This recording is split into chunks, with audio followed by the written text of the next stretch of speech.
People principle number 13. The situation principle.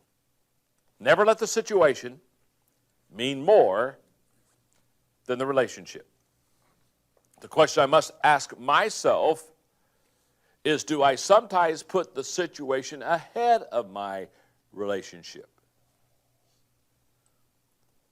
I one time had a friend of mine tell me it's more rewarding to resolve a situation than it is to dissolve a relationship, and that is so very, very true.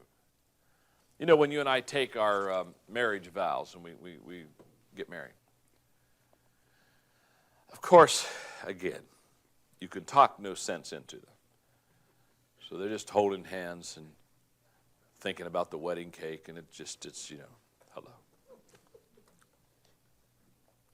But there's a reason in those vows that we talk about for better or worse, for richer, for poor.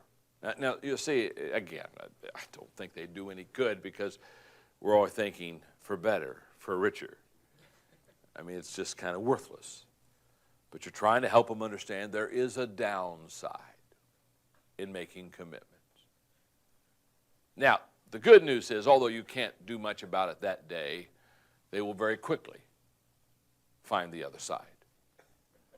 They'll very quickly realize that there's as much worse sometimes as there is better, and that life is difficult. Now, here's what I want you to understand. Situations that occur, it's those situations and how we handle those situations that will either draw us closer in our relationship or it will begin to separate us in that relationship. So in your notes, take a moment to think about your relationships and now look at the following list and determine which words best describe them.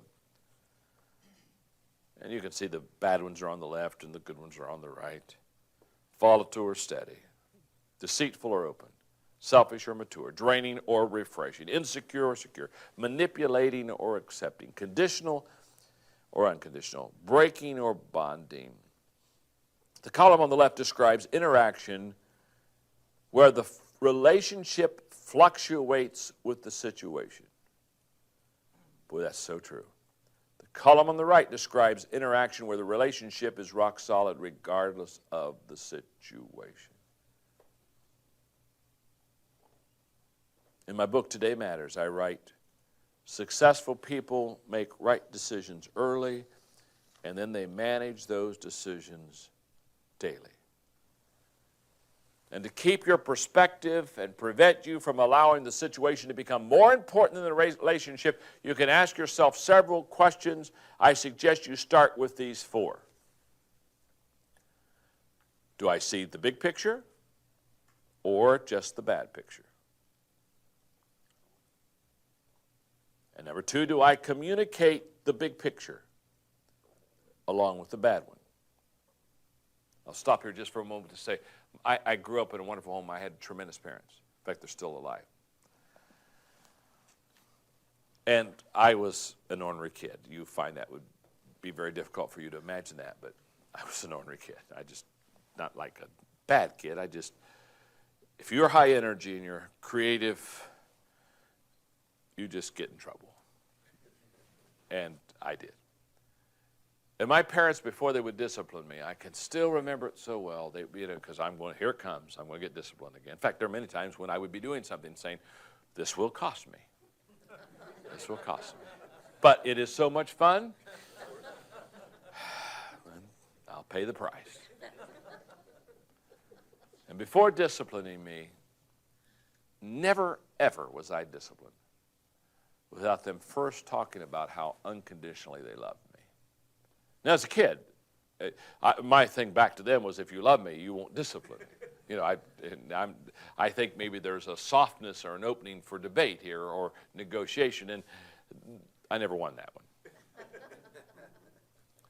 30 minutes after the discipline, without fail, hundreds of times this has happened, Mom or Dad would come around, hold me, love on me, and tell me how valuable I was and how important I was and how unconditionally they loved me. They sandwiched it. And I'm going to tell you something.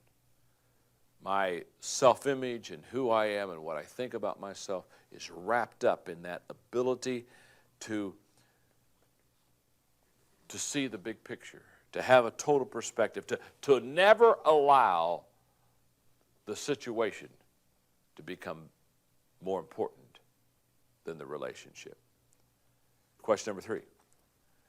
Do I make, oh my, I see this happen so much. Do I make too many situations a life or death issue?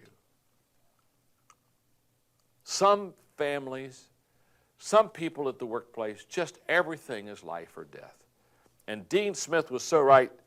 He used to be the coach at North Carolina, basketball coach. He said, if you make every game a life and death proposition, you'll be dead a lot. In other words, we need to pick our battles. I just see some people, they just get upset over the smallest of things. And what I've discovered about them is that almost always when people get upset over all the little things and make big things out of the little things, it's not the little things that's the problem. It's issues in their own heart that they've never resolved.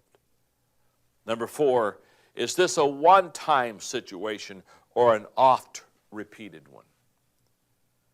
There's a big difference between a situation that occurs once and one that occurs again and again. Both affect the relationship and both require commitment. However, a recurring issue will need the commitment from all parties involved to sustain the relationship and ultimately change the situation. But if it's a one-time deal, be careful.